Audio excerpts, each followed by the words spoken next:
General Hasnain, जय Badri Vishal sir. जय Badri Vishal sir, पहला जनता का सवाल जो है वो मैं आपके सामने लेकर आ रही हूं सर। जल्दी से पहला जो जनता का सवाल है वो हम अपने दर्शकों को दिखा देते हैं। और जनता आज यही जानना चाहती है सर, ताल ठोक के, गलवान में भारतीय सेना ने चीन की सेना के दुष्प्रचार का अंत कर दिया है। देखिए आदित्य, आपने शुरुआत की जय बद्री विशाल से। ये आपके व्यूअर्स को मालूम होना चाहिए कि जनरल संजय कुलकर्णी और मैं दोनों वो कुमाऊं रेजिमेंट के हैं और मैं गढ़वाल राइफल्स का। 1962 की लड़ाई में पीएलए के खिलाफ कुमाऊं रेजिमेंट ने यहीं चुशूल के पास एक जबरदस्त, तेरा कुमाऊं ने एक जबरदस्त प्रदर्शनी की थी। किस तरह से सैक्रिफाइस होती है, किस तरह से लड़ाई की जाती है। उसी तरह से मेरे यूनिट 4 गढ़वाल राइफल्स ने नूरानांग में, जसवंतगढ़ में इस वही कार्रवाई दिखाई थी और दोनों यूनिटों को बैटल ऑनर से स्वागत किया गया था। मैं समझा ये शुरुआत इसी से होनी चाहिए। अब आप देखिए पीएलए की मार्केटिंग जो कर रहे हैं और कब से कर रहे हैं मार्केटिंग, वो ये भी कर दिखा रहे हैं कि किस तरह से वो हथियार को खोलते और जोड़ते हैं। मैंने आज ट्विटर पर भी ये दिखा दिया, लगा दिया, उनको बता दिया ये कि मैं आज 8 साल रिटायरमेंट के बाद अगर मुझे आप राइफल दें तो मैं भी अपने आंखों पे पट्टी बांध कर और 1 मिनट से कम में राइफल को खोल और जोड़ दिखा सकता हूं। ये हमारी एक परंपरा है, ट्रेनिंग की परंपरा है। इसको हमको घबराने की कोई जरूरत नहीं है। पीएलए समझती है कि इस तरह के वीडियो लगा के हमको घबरा देंगे। गलवान में जो हुआ है वो आप बिल्कुल सही कहती हैं कि खात्मा हो गया पीएलए की मैसेजिंग का। पीएलए समझती थी कि इस तरह से जो घात लगाकर और हमारे ऊपर इस तरह से पीछे से घोंप के छुरा हमारे जवानों के, इस तरह से हमारा मोरल डाउन कर सकते हैं। मैं उनको यह आश्वासन देता हूं देश को कि अब सामने आ गई ये असलियत। हमारी फौज गई थी एक फौज की नियम के मुताबिक, हमारी फौज गई थी फौजी नियमों के मुताबिक। फौज एक दूसरे के खिलाफ पीछे से छुरा नहीं घोंपते, सामने सामने वार करते हैं। यहां पर हमारे ऊपर पीछे से छुरा घोंपा। अब आप देखिए वो उसके बाद जवाबी हमले में कैसे हमारी फौज ने किस तरीके से बिना हथियार के, बिना कोई इंप्लीमेंट के, बिना कोई तार बांधकर, कोई क्लब लेकर किस तरीके से तकरीबन 45 चीनियों का खात्मा किया। मेरे ख्याल में इससे दुनिया को मालूम हो जाना चाहिए, दुनिया में साबित हो जाना चाहिए कि खोखली फौज है पीएलए, जो वियतनाम में भी हारी थी, 67 की लड़ाई में भी हारी थी, कहीं पर भी उसका एक्सपीरियंस, कोई तजुर्बा नहीं है। तो इसलिए देश को यह आश्वासन देना चाहिए कि उन्हें कोई फिक्र करने की जरूरत नहीं है। भारतीय फौज जो है वो कायम है गलवान में और एक बहुत जबरदस्त मैसेज पीएलए को उसने दिया है। जनरल सर, आपने जिक्र किया ना कि आप भी अब आप आज भी स्ट्राइक करने में सक्षम है सर। कहाँ आपके जहन में ये डाउट आया? तमाम हिंदुस्तानी 135 करोड़ भारतीय ये बात जानते हैं कि आप जैसे फौजी किसी भी दिन दुश्मन का काम तमाम कर सकते हैं सर। इसमें किसी के जहन में कोई डाउट ही नहीं है। इसीलिए आगे बढ़ूंगी सर। मेरा जनता का जो दूसरा सवाल है, मैं आपके सामने वो रख रही हूं। और जनता का दूसरा सवाल यह है कि भारतीय सेना की ये चीन पर दरअसल डबल स्ट्राइक है। एक स्ट्राइक जो जमीन पर हुई और दूसरा दिमाग पर हुई। जनरल हसनैन, देखिए ये जरूर एक ग्राउंड के ऊपर एक मैसेज गया है और चीन समझता है कि उसकी खासियत है इंफॉर्मेशन वॉरफेयर, साइकोलॉजिकल वॉरफेयर।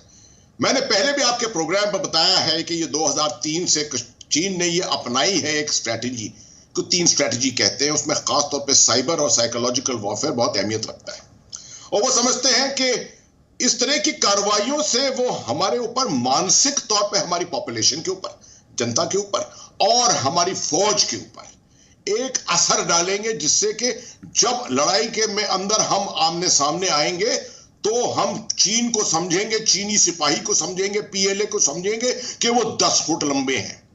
वो जो है वो पूरी खत्म हो गया। आप 16 बिहार के वीर बिहारियों ने वो सामने जाकर वो जो प्रदर्शन किया है और दिखाया है कि कैसे बिना हथियार के किस तरीके से वो स्ट्राइक कर सकते हैं, जवाबी हमला दे सकते हैं। उससे मेरे ख्याल में पीएलए के ऊपर एक खास तौर पे एक मानसिक मैसेज गया होगा। तभी पीएलए कोशिश कर रही है कि इस तरह के वीडियो निकाल कर और हमको दिखाएं। हम असलियत जानते हैं, हमें असलियत इतिहास भी मालूम है कि छोड़िए सन 62 को, ये 62 नहीं है, ये 58 साल हो गए 62 से अब तक। अब ये 2020 है और इस 2020 में भारतीय फौज कुछ और है, भारतीय सरकार कुछ और है, भारत कुछ और देश है।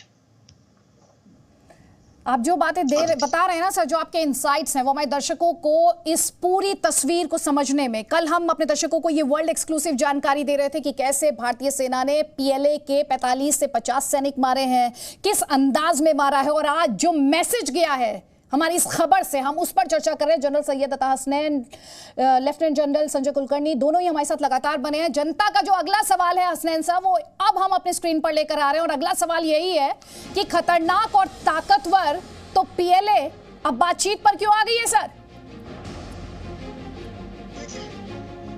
मानसिक तौर पर गलवान का एक बहुत जबरदस्त मैसेज गया है। ना ही लिए 2017 में आपने देखा जो डोकलाम में भी हुआ था, 72 दिन तक वो स्टैंड ऑफ चला था। भारत ने कोई कोशिश नहीं की पीठ में छुरा घोंपने की, बस सामने से सामने वहां उनका सामना किया हमने और उनको दिखाया कि आप हमारे इलाके में भूटान की टेरिटरी के अंदर ये आकर इस तरह से कार्रवाई नहीं कर सकते। क्लियर, जैसे कि एक फौज होती है, जैसे कि दुनिया में नियम है फौजों के जो यूनिफॉर्म पहनते हैं। पीएलए एक फौज ही नहीं है, शायद वो अपने आप को समझते हैं कि फौज के तौर पर, बट वो दुनिया के फौजी नियमों के मुताबिक नहीं काम करते। अब फौज, बेशक चीन जो है बहुत बड़ा देश है, भारत से भी बड़ा देश है, बड़ी इकोनॉमी है, सब कुछ है, और वो भी जानते हैं कि दुनिया में कोविड का असर अभी पड़ा हुआ है। इतनी आसानी के साथ जो है मुठभेड़ अगर करेंगे, लड़ाई करेंगे और बड़ी लड़ाई अगर छिड़ गई तो उसके अंदर भारत कोई नंबर 2 पे नहीं आएगा। और अगर नंबर 2 पे भारत नहीं आएगा तो चीन ही नंबर 2 पे आएगा। और चीन जो है दुनिया को कोशिश कर रहा है दिखाने का कि वो नंबर 1 नेशन है, कि अमेरिका को भी घात डाल दी उसने और अब वो नंबर 1 नेशन है दुनिया का। ये रिस्क लेना पीएलए चीन नहीं चाहता।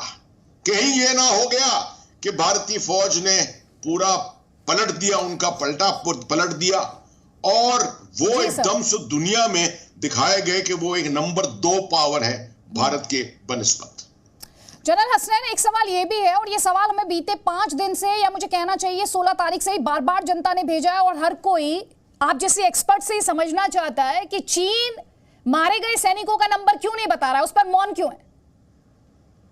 देखिए, एक कम्युनिस्ट देश, वर्चुअल डिक्टेटरशिप, और यहां भारत एक डेमोक्रेसी, इलेक्टेड गवर्नमेंट, और आप देखिए हमारा इंफॉर्मेशन सिस्टम खुला, हर शाम को देखिए किस तरह से डिबेट, वार्तालाप होते हैं, इस तरह के होते हैं हमारे चैनल्स के ऊपर।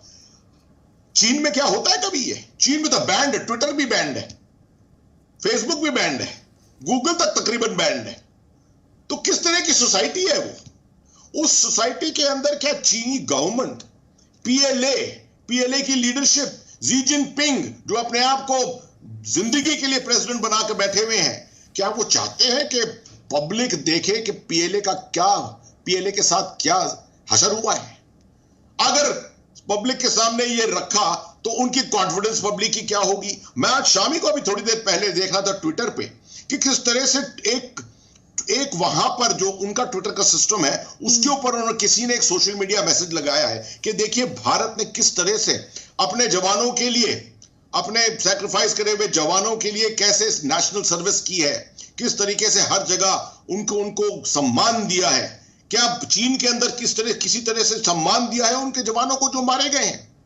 वो कंपैरिजन अब जनता कर रही है चीन के अंदर। तो चीन नहीं चाहता कि इस तरह की खबर फैले, क्योंकि इससे पीएलए के अंदर जबरदस्त साइकोलॉजिकल असर होगा। 45-47 जवान इस तरह से खोना, इस तरह की मुठभेड़ में जिसमें वो तैयार होकर आए और हम जवाब दें उसके बाद इस तरह की मुठभेड़ में चीन जो है अगर नंबर 2 आ गया तो मेरे ख्याल में उसके लिए पब्लिक इमेज जो पीएलए की है वो बहुत बुरी तरह से गिर जाएगी।